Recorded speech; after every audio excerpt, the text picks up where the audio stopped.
kulit kasi yan. Oh my gosh, buhayin natin guys. Ito pala. Oo guys, meron po kayong narinig na kampana at dito po siya nanggaling. Hello po, welcome or welcome back dito sa food truck ni RC. At kung bago ka po dito sa aking page, hi, I'm RC, isa po akong food truck owner dito sa Belgium. Guys, mag-start tayo sa ating Thursday location, pero ipakita ko sa inyo kung ano meron tayo dito. Saglit lang.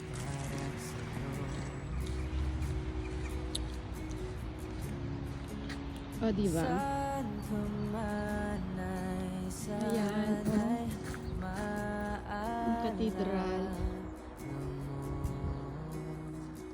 Tapos, ayun ang ating food truck. O, diba?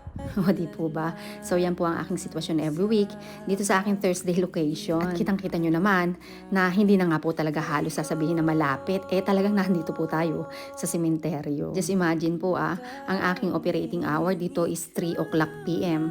hanggang 9 p.m. So, minsan tumatagal pa po ako dito hanggang 11 p.m. Given the situation na nandito nga po tayo sa Belgium, ang mga tao po dito sobrang agang nagsisitulugan. Kaya itong RC, minsan hindi po maiwasan na medyo kilabutan.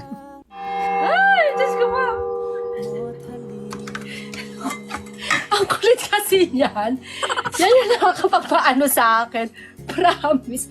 Ibig sabihin 9:30 na guys? Ganun ba yon?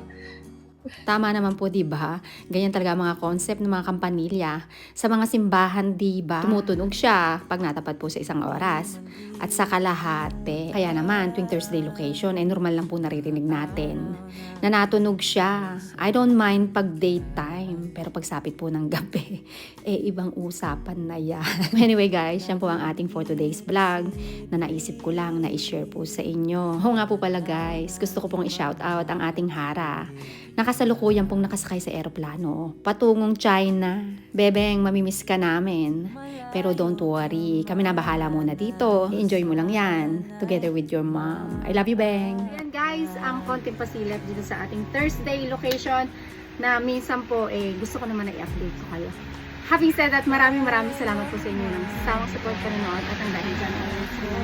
I love you all!